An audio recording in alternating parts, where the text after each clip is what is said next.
welcome back to yet another very exciting episode of the Friends Talking Fantasy Podcast. My name is Charles, and with me today, as always, is my lifelong friend and co-host, Dylan. I'm ready to talk some fantasy with my friend, Charles. I am ready to talk some fantasy with my friend as well, Dylan, and not just any fantasy today, because today we are ushering in a new era for the Friends Talking Fantasy Podcast. Hello to all of the video people in the world. That's right, we are recording video now.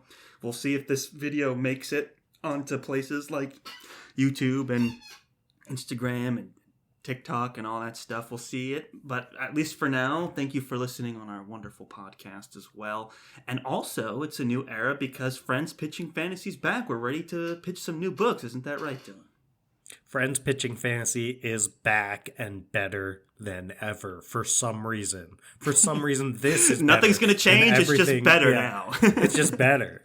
I mean, can I tell you why? Can I tell you what's different about this Friends Pitching Fantasy than past Friends Pitching Fantasies? No, but it's bigger and better than ever. It's physically impossible to say what's different about this SPF yes. versus the last one because it is exactly the same format, exactly the same style. However, it's just that there's a new energy. It's a new era. There's new books. That's the new thing about it. And we're going to get all into that. This whole episode is devoted to my pitches, actually. So, as we've done on this show before, Friends Pitching Fantasy is where we kind of discuss, hey, what books are we going to read next? You know, the last time we did this, we decided we were going to read Nona the Ninth, and we were going to read the Powder Mage trilogy. Gideon the Ninth, yeah, Nona the whatever is the second book. We read Gideon the Ninth, yes, by Tamsin Muir, and then we read the Powder Mage trilogy by Brian McClellan. Fantastic reads all around.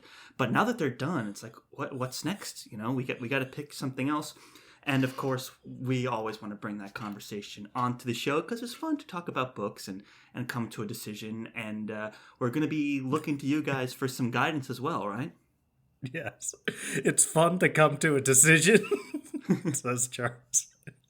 Decisions are fun.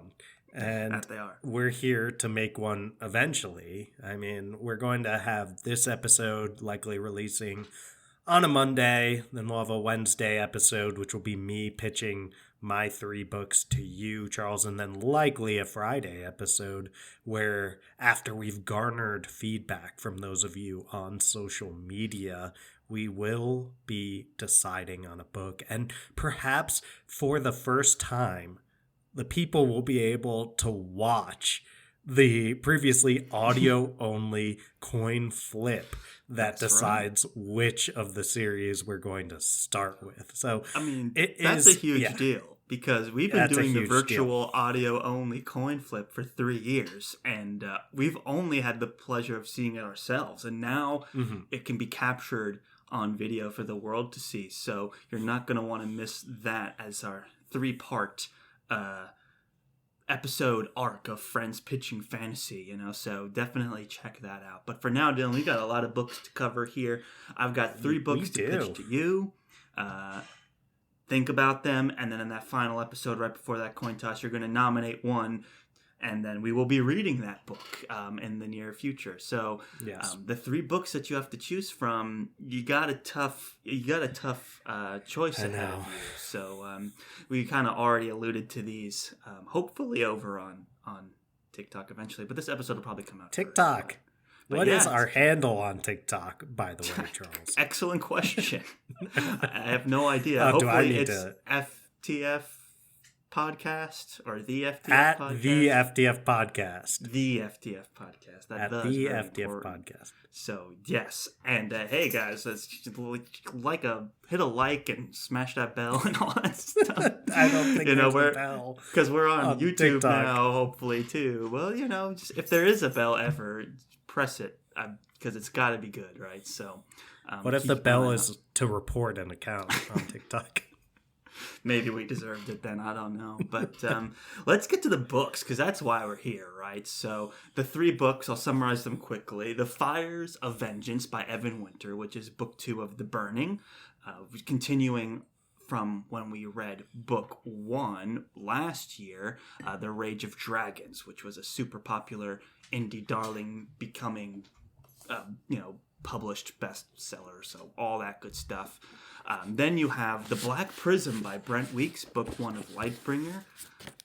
Brent Weeks returns to Brent's pitching fantasy. Always the bridesmaid, never the bride, as Brent Weeks. And I'm hoping that this time around you will say, I do. So that's the Black Prism by Brent Weeks. And then last, but most certainly not least, is Dune by Frank Herbert, book 1 of the Dune saga. This is a literary titan, definitely one of the most influential works of science fiction. He's definitely the Tolkien of sci-fi. You can make the case for sure. He's definitely one of those Mount Rushmore faces. And with the movie coming out in March, now's the time to read the book and get on the content train. So those are the 3 books. Dylan, how are we feeling? We're feeling like we're going to have a tough decision on our hands because you're bringing, like you said, a titan of the genre in Frank Herbert. That's right? Dune, that is correct, Dune yeah. By Frank Herbert. And then whenever we're dealing with Brent Weeks, I know you said that always the bridesmaid, never the bride when it comes to Brent Weeks. I did say that. That was off the cuff there, huh? Yeah. You dropped that you hope I say I do. We'll have to see if it gets to that point. And then you've got the series I've been wanting to continue in Evan Winters. Evan Winters, The Fires of Vengeance. I mean, look at this beautiful cover in case this is actually viewable somewhere this moment. It is gorgeous. I've already got the book, and I've been wanting to get into it ever since we covered the incredible first book, The Rage. Me too. I was thinking of books to pick, and I was having a little bit of a hard time, and then I remembered. I was like, oh my god, I've been wanting to read this for forever. So definitely rapidly jumped to the top of my recommendations for this episode. So I'm going to start there. I think, it's like you said, Dylan, it's one of those ones that it was one of our favorite reads of last year. When we were on SFF Addicts and we were giving our best reads of 2023, that was one of the ones that we brought to the table. And it was right out of the gate, just action-packed. We loved it. I've said multiple times now on the show, it gives me like DBZ meets Stranger Things combined, which is a fantastic pitch. And then, of course, it's this epic fantasy in an African-inspired setting, which we love as well. To give you a few of its stats here, we've got an average rating of 4.38 stars with 13,000 ratings and 1,000 reviews, which is pretty darn good. First published on November 10th in 2020, so not that long ago, and it's around 530 pages, so pretty respectable numbers there. And I'll give you a quick little synopsis here without getting into any spoilers. This will be spoiler free, of course. Maybe I'll just talk about Evan Winter instead, because I don't want to get into any character names or anything like that in this. For those of us that haven't read The Rage of Dragons, you have time to read it now and catch up. I would highly recommend it. But Evan Winter is a very interesting character and just a huge rising star over the past 10 years here. Well, not 10 years, I guess it's a little less, right? But 2019. So fantastic, winner of the Reddit Fantasy Award for Best Debut Novel back in 2019. He's a best-selling author. His debut novel that we talked about, The Rage of Dragons, which is the book 1 of what is planned to be a quartet, was originally self-published before being acquired by Orbit. And then now he's gone on his way to be listed by Time magazine as one of the 100 best fantasy books of all time.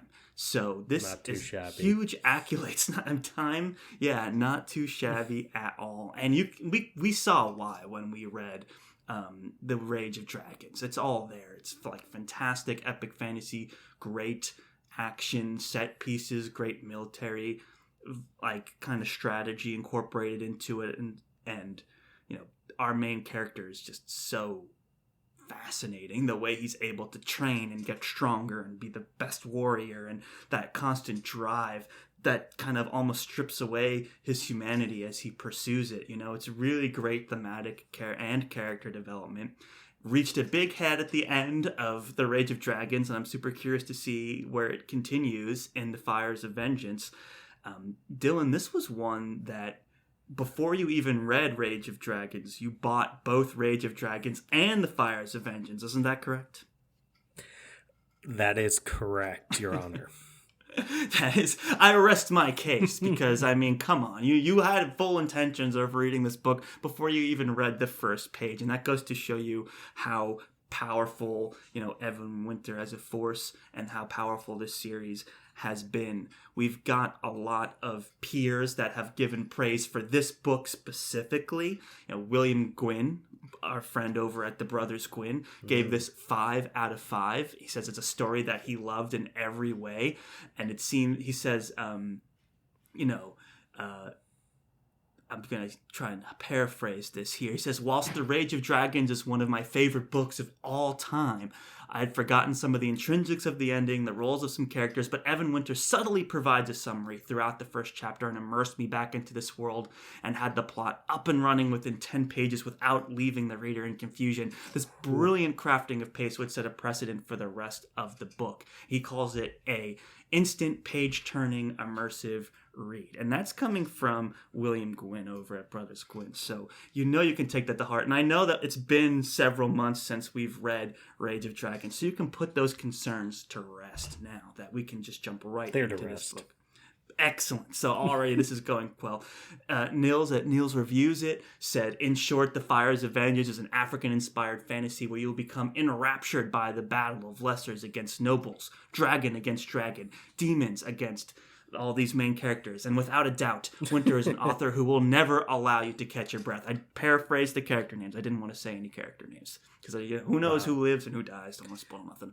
Your loyalty to the non-spoiler is I'm doing unparalleled. my best here. Charles, I'll thank you. I don't know if I did as well in my pitches, which will be forthcoming, but I tried. Well, but I don't know if I went I can't name main characters, but yes, it's possible I will underlock Lamora's name. I mean, it's exactly in my pitch for the Gentleman Bastard series. Right. I think you'd be okay to do that. I'm just dancing around, giving too much detail. No one dances like you, Charles. Even though you did skip the FDF Christmas party where we usually, or Italian holiday party. Again, I told you I wasn't invited. I didn't know it was happening. You had, yeah. You had it all by yourself. And then last, of course, is our friend Sam the Book in Hand, who also gave it 5 out of 5 stars. And they said, Fires of Vengeance is an incredible book that does not stumble or bow down to the other books in this genre. It stands strong and so proud. It is 2 books and an ultimate favorite of mine. So a massive thank you to Evan Winter for writing this masterpiece and allowing us to experience such an incurable book. I mean, I will leave it there. I'm super excited to read this. This is something that I've been looking forward to for a long time, and I know you have as well. Is now the time that we continue. I'm feeling pretty good about it. So that's my pitch for the second book of The Burning, The Fires of Vengeance by Evan Winter. It's going to be hard to pick against the sequel to The Rage of Dragons. I mean, you said it, Charles. This was one of our favorite reads of last year. He's made a huge fan of me and clearly made a huge fan of some of our close friends in the fantasy community, folks that we know we respect their opinions greatly and that we have similar taste to many of them. So I don't know, Charles. I don't know how I'm going to decide between this and those other heavy hitters that you're bringing. I know it's tough, and it's like I said, like that's one I've been dying to read. I almost read it over the winter break, but I restrained myself, and it was almost a winter's break. It almost was. It almost was. So. Let me get right into my second one. Let's power through these here. I've got The Black Prism by Brent Weeks, which is book one of Lightbringer. Now, Dylan, not too long ago, you will remember that I pitched a different trilogy this is not a trilogy, but I pitched a different series by Brent Weeks, which was the Night Angel trilogy. The book one was The Way of Shadows.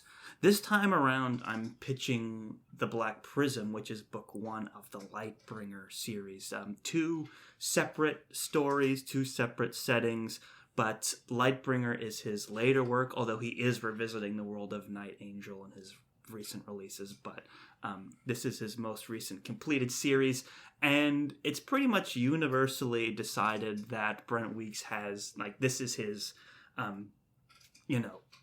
premiere series, that he's only gotten better as an author as he's progressed in his career, because Night Angel was his first series, so this is his second. And it's a big boy. Just to give you some stats here, it's about 630 pages, so significantly longer than Fires of Vengeance. 4.3 stars, similar ratings, but 121,000 ratings and 6,000 reviews, so a bit chunkier. But it's been around for a lot longer. This book was released in 2010, so it's got about 10 years on Evan Winter's books to accumulate some reviews there, but pretty much similar reception. Brent Weeks, I was first exposed to Brent Weeks way back after reading Mistborn and just wanting more of that, chasing that high of Mistborn. And Night Angel was one that was frequently recommended, I see the resemblance. Brent Weeks' attention to his hard magic systems and the intricacies and the way they play beautifully into exciting combat action scenes. Just like Mistborn is super strong in Night Angel as well, and that continues into Lightbringer as well, so I'm told. But he's always had a bit of an edge, so I'll read the premise a little bit so you can get a sense for it, because I have not read this book. So here we go. Guile is the Prism, the most powerful man in the world. He is High Priest and Emperor, a man whose power, wit, and charm are all that preserve a tenuous peace. Yet prisms never last, and Guile knows exactly how long he has left to live. When Guile discovers he has a son, born in a far kingdom after the war that put him in power, he must decide how much he's willing to pay to protect a secret that could tear his world apart. So there's a couple things there that I found very interesting. One is this powerful, charming, witty person that I think, as someone who's proclivative to rogues and is pitching books from the Gentleman Bastard series, you could appreciate, of course. And then just the idea of this prism, right? It's this magic system that's pretty intricate and built on colors, and I don't fully understand it, but my understanding is it's complex and rich and intricate and exciting. That's pretty much what universally everyone says about it. It's compared to Brandon Sanderson, of course. That's probably his biggest. But then Scott Lynch, Mark Lawrence, and Joe Abercrombie also make the list. So that's pretty good company right there, all of which we've covered on the show before. I would consider, Brent Weeks a gap in our FTF library that I would love to include. And the series is complete. It's 5 books. I'm only suggesting we read the first book for now to see how we like it and to pick up the others as we go. But I feel very good about it. I've been kind of psyching myself up about the idea of reading it just to dive into an exciting epic fantasy with a la Mistborn levels of hard magic is with some mature edge to it, has me really interested. So that's why I brought it to the table today. And man, it is now the time. Are you going to say I do to Brent Weeks? I'm on one knee, man. I'm on one knee right now. I do not know which book I'm going to pick, because this is a huge gap, not just in the FTF catalog, but in my own personal resume when it comes to being a fantasy reader. Brent Weeks is, I guess, pretty much all of us have some author, right? That's why have I not read anything by this person? It makes I don't know what you're absolutely talking zero about. I sense. haven't Like put off when Scott you're Lynch for 10, 15 years. yes, exactly. Well, you mentioned Scott Lynch. I mean, alongside Mark Lawrence and who else did you say there? Sanderson. Abercrombie, was he in the Mhm. mix? It's Yeah. like Joe Abercrombie. Like, if that is the group of authors that we're throwing Brent Weeks into, it's like, oh, you mean like four of my probably top 10 favorite authors? Like, And unlike all of borderline those four of the authors, top five. Weeks has a proclivity Like, for rogues, which I know you like. So it's yes. it seems like a natural fit. Yeah. So why have I not read Brent Weeks?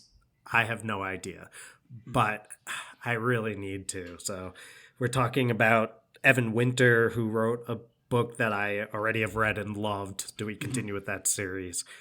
Now versus Brent Weeks, who maybe I haven't experienced, but every single sign points to that I will love Right. his work. Mhm. It's so I do tough, feel like I'm taking a Charles. little bit of a risk pitching something I haven't read before or have experience with Lightbringer, but it's pretty much universally like declared that his writing style has improved with the exercise of putting out stuff, and it's really well received. It's got some mixed bag reviews, and I think that's just the sign of the mature edge that it has, and some of the content is he picks very dark worlds that are very kind of one-sided, and so it can be a bit offensive to some people. So we'll see. I'm looking like that would be a really interesting conversation to kind of navigate from our own experience. Like, is it just that it's not really speaking to a modern fantasy audience, or is it that this is just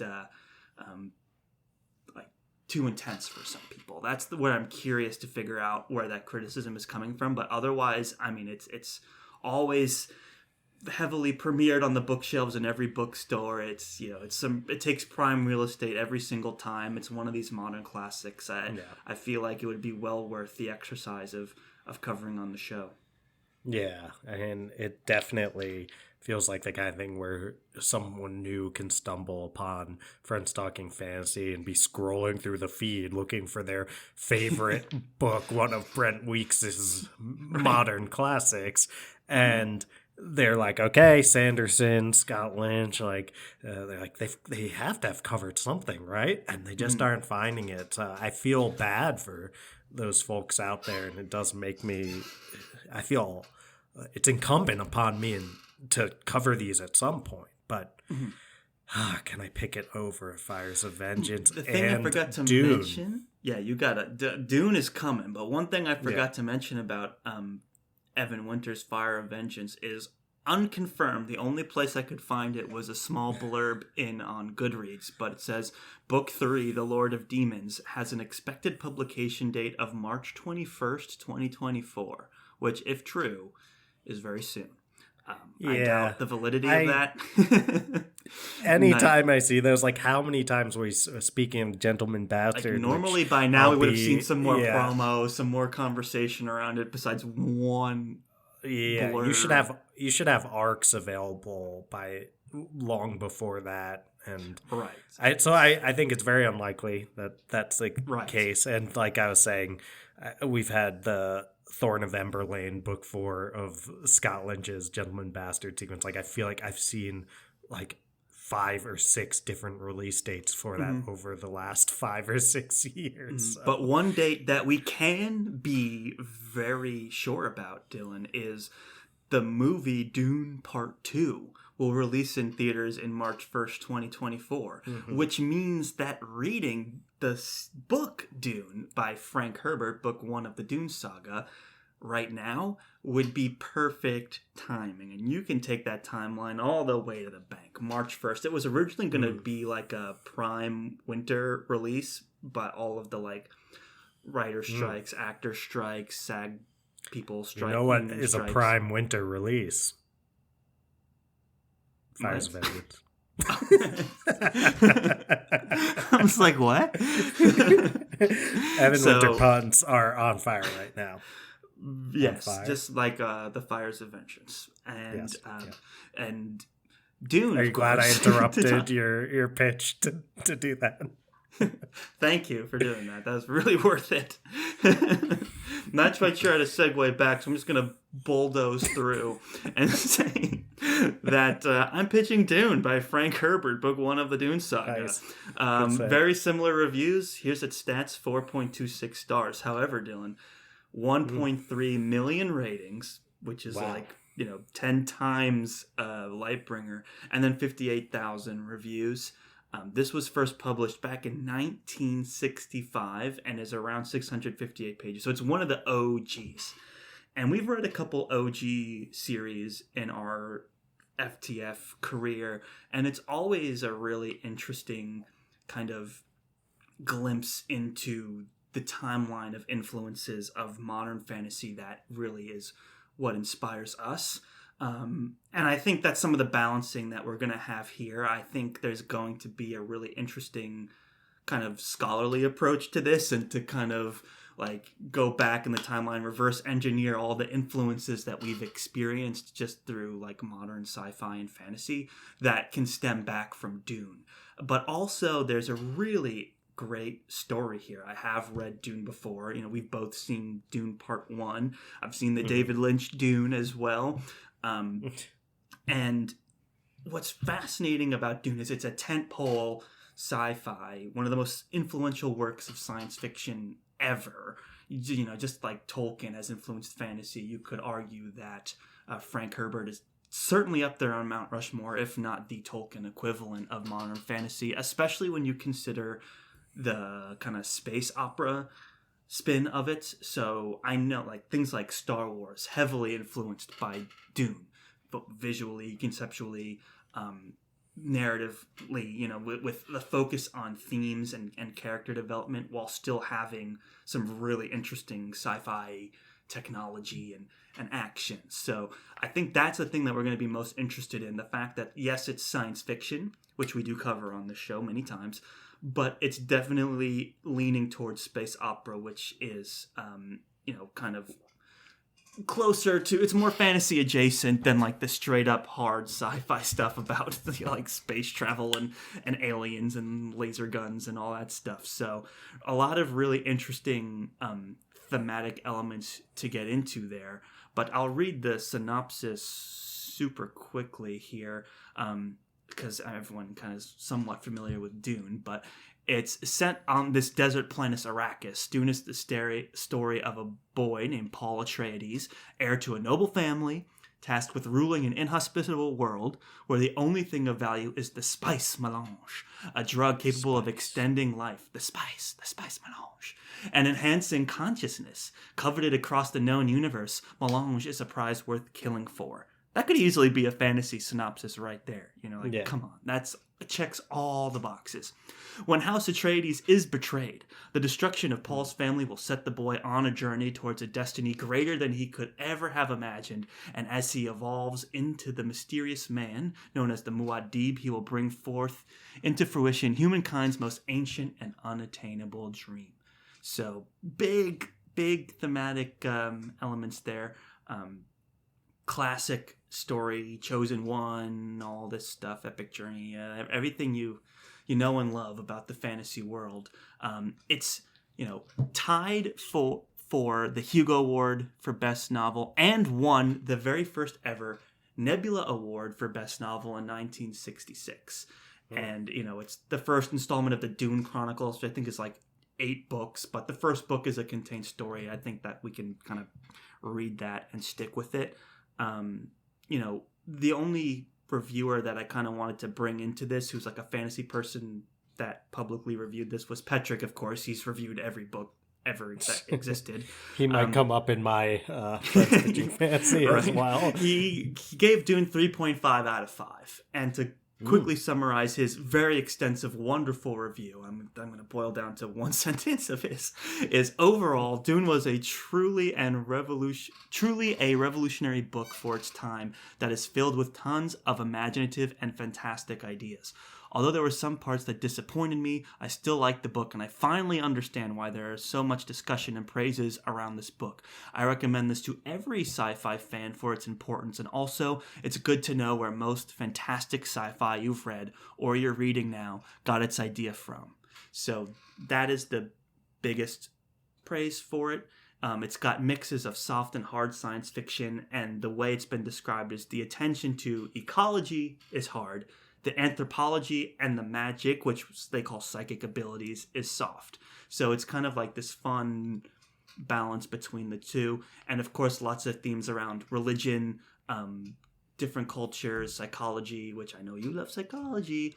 But here's a fun thing that I read on the Wikipedia page, that the source, you try and click it and it goes to a 404 page not found link, so it's totally unverified and something I couldn't find anywhere else. So we're off to a good start.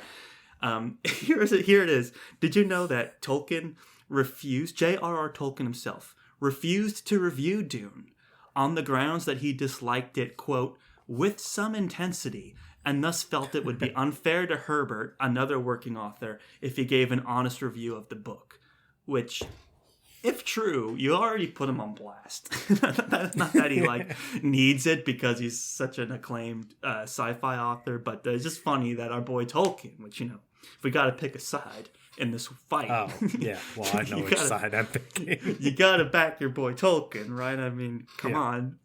But he was very gentlemanly about it. He's like, hey, if you don't got anything nice to say, don't say it at all. But maybe you don't even say that you don't have anything nice to say. Yeah, maybe really, don't even say that. That was a little bit catty of Tolkien, if I'm being honest. Somehow that's worse. It's like how they don't show the monster until toward the end of some of these monster flicks. You think of Cloverfield, for example. It's it's scarier in your mind what something might be when you don't know. Meanwhile, no one would know what shape of it. Exactly. It's you don't even know what Tolkien hated about it, so your imagination runs wild into the. You didn't even know if Tolkien hated it. Ideas. You just never thought about it. What's that? Well, no one knew that Tolkien even hated it because he hadn't said anything about it. Then he's but when did the quote come out where it was he disliked it with some intensity? Because he was saying why he refused to review it. Yeah, but that's what I'm saying. Is the review itself might not be as much of an indictment on the book if you actually get to hear what he says than just the hint of Herbert, I disliked it with intensity. I feel like if I was him at this point, I would put disliked with some intensity -J.R.R. Tolkien as a blurb on the book. It's how could you not? That's in itself pretty fascinating. But if it's even true, again, it was a sourced, but the source didn't exist on Wikipedia, so I'm sure I could do further research. But just wanted to let you know that Tolkien disliked Dune, so something to consider. The last thing I'll want you to consider, though, and I touched on it earlier, is the Dune movie. It was split into two parts, part 1 and part 2. Part 1 came out in 2021. Part 2's dropping in a matter of weeks, March 1st, 2024. So the opportunity to juice this bad boy for content, right? The people are going to be curious about Dune. There's going to be an ignited passion for Dune. And here we are with our modern lens discussing the book right on time. It'd be very, very slick of us to pull that off. And of course, there's the Dune Part 1 we could watch and talk about. Dune Part 2 we can watch and talk about while it's in theaters, Then there's the David Lynch Dune. There's so much Dune stuff that we could dive into if we chose to. It just opens the door for a breadth of content that none of the other books that I'm pitching today really have the opportunity to do beyond the book discussions and just good old-fashioned friends talking fantasy. But here we go. There's a sci-fi twist, very culturally relevant, big juicer for SEO, and that's Dune. Frank Herbert. We should check it out. We should read it. What do you think? I think that Petrick said it very well in a way that the part of the pitch that you didn't say, actually, was what stuck out to me. Like the one that some other person said. No, you said it well too, Charles. I mean, I did. Busting your chops. I have but read the book, I think that you grabbed a great quote as well from Patrick, which is kind of how I'm imagining I'm going to receive Dune. Because it's actually, if we're being honest here, it's a little bit how I received the Lord of the Rings books, that is. Which is this appreciation for the book in its context, while also knowing that it like set off all of these other works. And at the same time, because I've already read a lot of the works that this thing has inspired or experienced them via film or other medium as well, it becomes almost this thing that's like not as great in retrospect in terms of the like actual just fun of reading it. Like it doesn't make it less great in terms of what it did, how impressive it was, how seminal work it was, all that stuff, but just literally the process of reading is not as enjoyable as it would be otherwise. I call it the Seinfeld effect, Charles, where it's like every sitcom, like let's say How I Met Your Mother or whatever, it's like or Friends, right? They're reusing so many Seinfeld concepts, and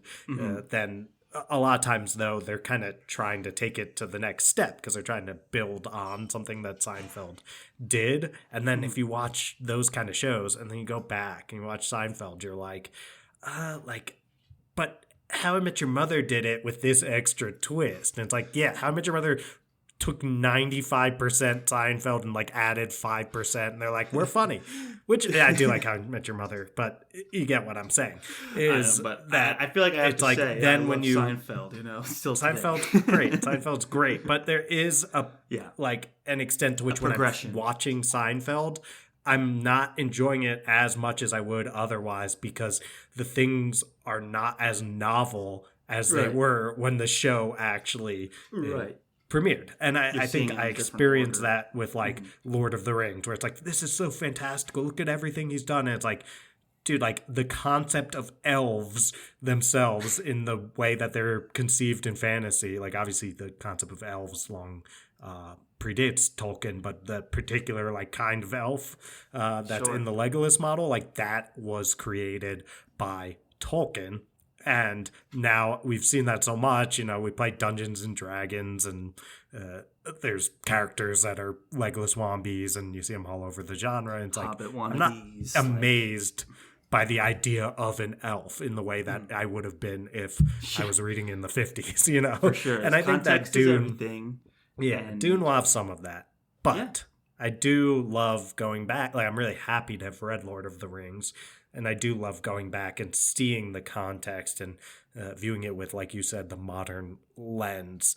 And of course, you can't beat getting ahead of the game when it comes to Dune Part 2. I mean, we can be those people that said, oh, I read the book, actually. And in the book, they didn't do that. Yeah. Zendaya did not stare at the camera for this long in the book. It was way less loud. It was. But I can't imagine there's that much staring into the camera. I mean, that was like... It was like 80%, I would say, of there's a reason the first movie was just like movies, right? Close Did up, I also mention that this director, by the way, Denis Villeneuve, directed Sicario, Arrival, which we love, Blade Runner 2049, which is universally acclaimed as just a beautiful movie, all sci-fi masterpieces, and it's everyone. Dune 1 was received very well. I enjoyed it, so I think. We should definitely watch it, especially if we've read the book. I think it's gonna be great. And like you said, it's interesting to see where it's come from and then how it's interpreted for modern audiences. I think, there's gonna be a lot around.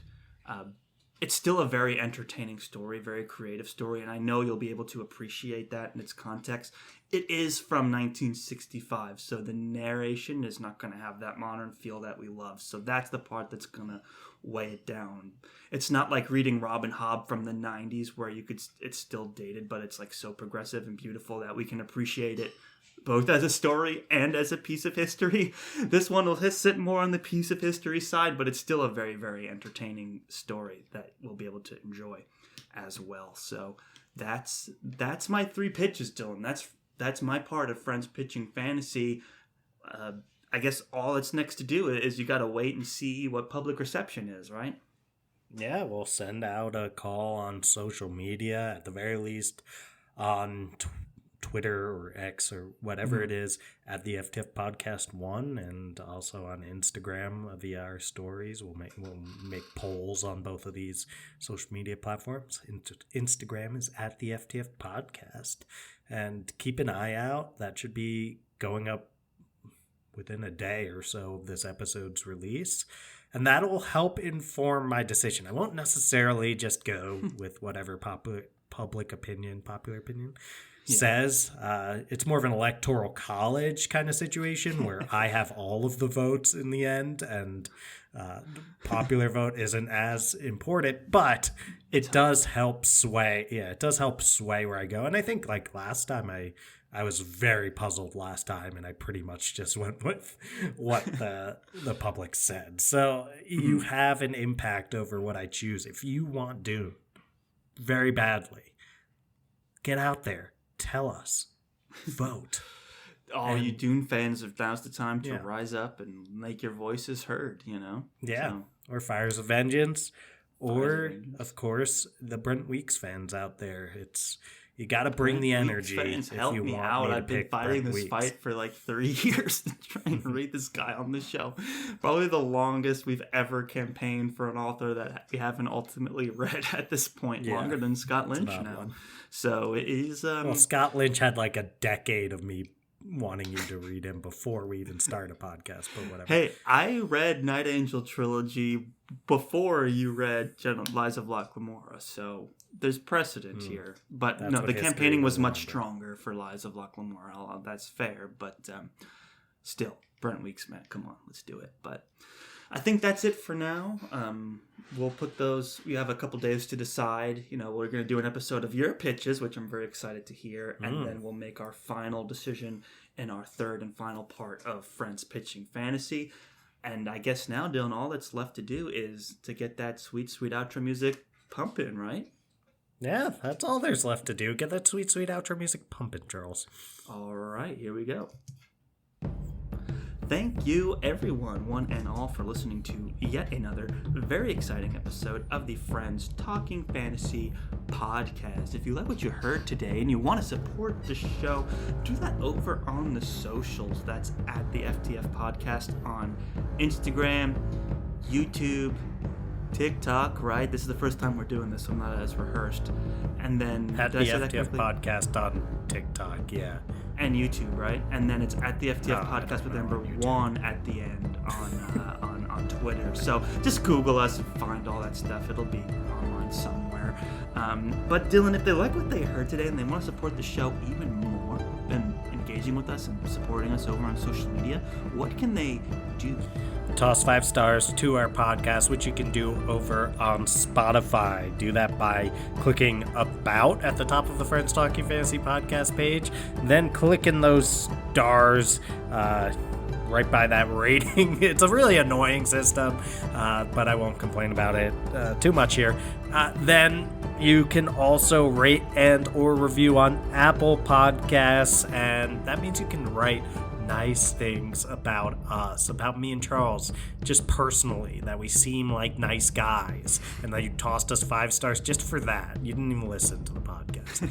That's okay. We'll take it. We'll allow it, yeah. Yeah, I mean, it's odd because that means you're listening to this, so you did listen to the podcast, but whatever. You know what? Just give us 5 stars. Tell your friends to do it. Tell your friends to vote. Yeah. Yeah. Tell your friends to vote in the polls, too.